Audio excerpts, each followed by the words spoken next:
So hello everyone and welcome back to my YouTube channel. And as you know, as I announced in the previous video, that I will be coming up with a squad analysis series for all the 8 IPL teams. And today is the first video where I analyze the Mumbai Indians squad. And as I mentioned, I am not alone, as I am joined by a very special guest all the way from the Southern Hemisphere in Australia, the owner of CricBlog, Mr. Charbel Coorey. And hello, mate. Hi, Sparsh. Thank you for having me. And I'm completely honored. I'm glad to have you on my channel. You have, just blessed me by coming on my channel. Because oh no, you blessed me by inviting me. Thank you, mate. I appreciate it. CricBlog is doing good. I mean, I am a fan of your articles, of your blog. CricBlog TV has also started, so it started, yeah. Yeah, a bit of a slow start, but we'll pick that up. Hopefully, no. Thank you for your kind words, and I'm really impressed by your YouTube channel and the way you speak. Thank you, man. The way you present yourself. So no, keep going, man. I thank you for inviting me today. Thank you. And yeah, I'll link your website in the comment section below. I'll pin the comments. I'll also give it in the description below so that all my viewers can check your channel out. Anyway, many of the people might already know you.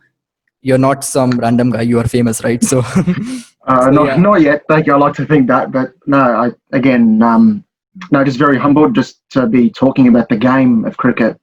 Absolutely. The game that we love so much. So no, thank you for that. Right. Thank you for that introduction. Very kind.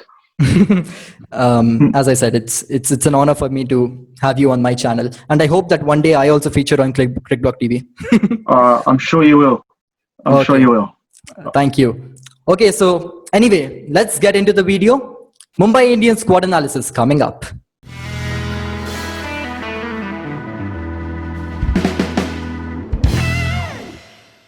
Right then, so the Mumbai Indians, if you look at their auction, they did not have much to do. They already have a very balanced side.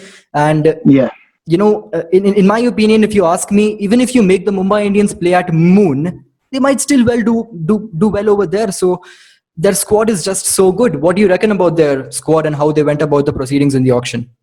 Yeah, completely agree. I worked with another cricket fan, Robin is his name, and he sort of did an analysis of potential players that each franchise could pick.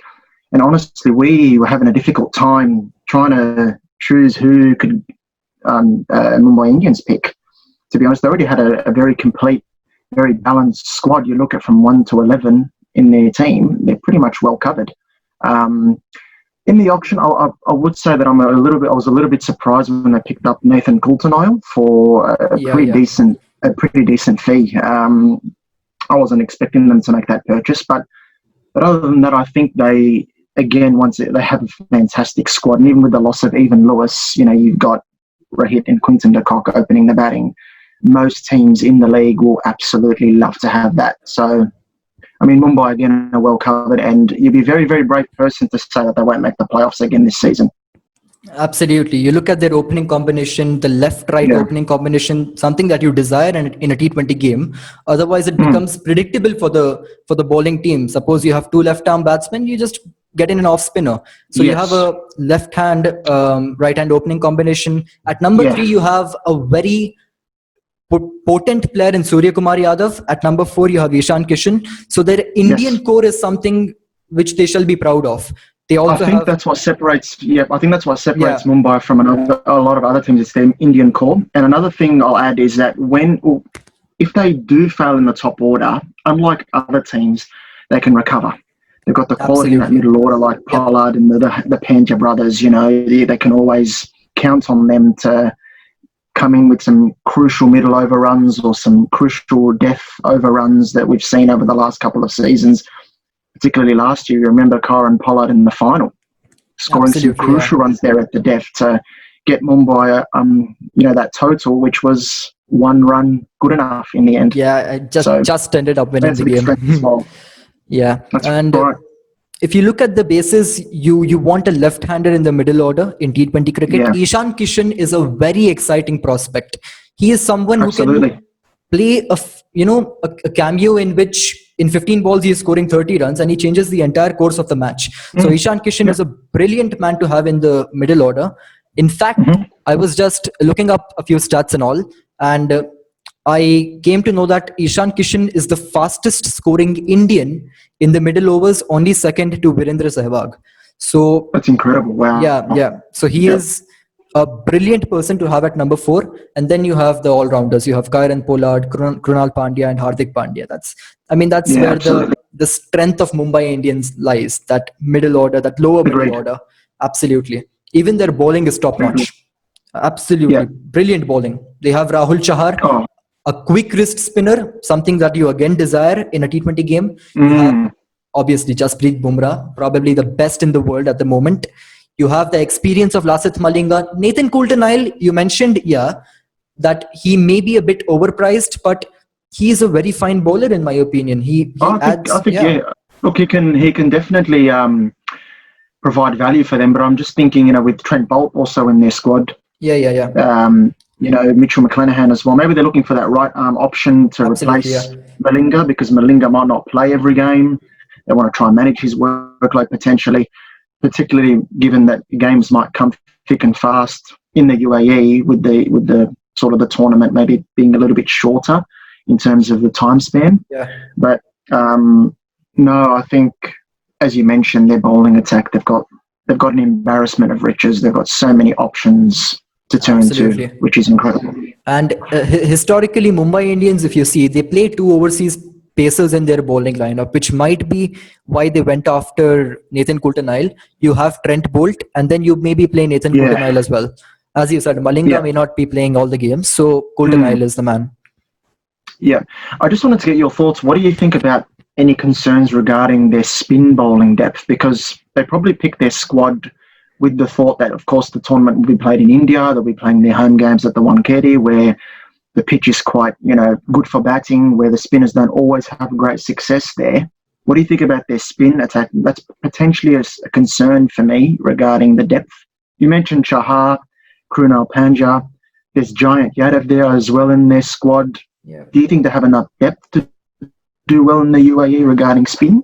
Right. So, answering your question, they have Rahul Shahar, they have Krunal Pandya, and they have Jayant Yadav. I agree that is the only, aspect in which the Mumbai Indians, they lack some depth. They do not have a second wrist spinner. They let go of Mayank Markanday, and they traded Mayank Markanday to the Delhi Capitals, if I'm correct. So that's one aspect where they do lack some depth. But I feel that Rahul Shahar is quality. He is someone who is particularly he isn't someone who is particularly easy to hit, because he is quick, and quick wrist spin is something that batsmen do not like to face. Even the quality of Virat Kohli and AB de Villiers, they do struggle a bit against quick wrist spin. So I feel that Rahul Shahar is good enough. We saw in the IPL final last year. I mean, what a spell he bowled. Oh, brilliant. His quality.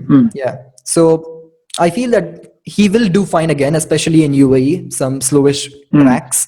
So I feel that Rahul Shahar will come well over there. But again, as you said, the depth is missing. And that's one aspect where, Mumbai Indians, I think they would really hope that he's fit and firing for the whole tournament, because if he say picks up an injury, or he can't play a particular game, that might be a little bit of a concern for them, because he does have the quality, but who can come in and replace him if he doesn't play and do a good job? So I think that's a question for Mumbai to answer. That's the only aspect where they, I think so. I think they're pretty well covered everywhere else. Absolutely. It's just that spin. Yeah. So they're playing 11. How do they start? Do they play Chris Lynn? No, I wouldn't play Chris Lynn straight away. I think that's a good problem to have, because they picked him up at a very good price, and he can be very damaging on his day. Absolutely. But where do you fit him in? To be honest, I can't see where he fits in straight away. You got Rohit, Quinton de Kock, Suryakumar Yadav, and Ishan Kishan. I think that rounds out the top 4. Yep. Pollard and the Pandya brothers. That'll be 5, 6, 7. And then you've also got, the likes of Rahul Chahar. If you want to play Lasith Malinga, I think the class of the man, even at his age, you start with him. You start the tournament with him. And then you can play Bumrah and Trent Bolt. I think you got those 4 overseas players. You've got a well-balanced bowling attack. You've got options with your all-rounders, and you've got a strong batting lineup. I think you can't go wrong with that 11 for Mumbai. It's pretty set, I reckon. Perfect 11, and it has everything a T20 lineup desires. Yeah. So Mumbai Indians, they make it through to the playoffs without a doubt. You know what? Mumbai, it's a funny team because they do well one season, then the next season they miss the playoffs, and the squad they have, they should make the playoffs at an absolute minimum. If I had to pick, 4 teams to make the playoffs, I would have Mumbai there. I'll be a very brave man to say no. So I'd say yes, but they've got to sort of overcome that bad habit they have of doing poorly the season after they do well. If they can overcome that, they'll be all right. Even year, right? 2020. So Mumbai Indians, they tend to do well in odd years. So, but as far as cricketing logic prevails, there is no way Mumbai Indians, cannot make it through to the playoffs. Perfect team. Exactly. Yeah, very, very strong. Very hard to, leave them out, in my opinion. Right. So anything else you would like to add to the discussion? I think that was pretty good. What about you? Yeah, I mean, Mumbai Indians is such a team. It's just a perfect team. Everything you talk about them, it's perfect. And there is a reason why they are the 4-time champions as well. So yes, brilliant. Absolutely. Brilliant strategy, brilliant balance. They're well covered. They've got players you can rely on when the team needs them. If the team is in trouble, you can look at the likes of Malinga in the past or Bumrah to come up with a great spell or a great over. And you look at the likes of Pollard to come with a very important innings at the back end, or Hardik Pandya to hit runs at the death. They're well covered in all aspects. And their captain as well, tactically very sound, Rohit Sharma. Oh yeah, to be honest, I can't believe we haven't mentioned him yet. Rohit Sharma's been outstanding. Captain in 2013, 4 IPL titles under his name. Unbelievable. He's calm, he's measured. He knows how to, rally the troops under pressure. I think that's a real credit to him, and I think he sticks with his players. If a particular player or two they don't do well in a game or two, doesn't drop them, persists with them, make sure there's that element of continuity in the team, and it's been testament to his captaincy the success the Mumbai Indians have enjoyed. Absolutely. So I guess that rounds up our discussion about the Mumbai Indians. And as we said, as far as cricketing logic prevails, there is no way they are not making it through to the playoffs. Obviously, the even year thing is an issue with them. But I feel that, they shall do well this season. So right, then, this is the end of this video, Mumbai Indians, the squad analysis. And in the next video, we shall be analyzing the Sunrisers Hyderabad. So subscribe, hit the bell icon, and right, thank you.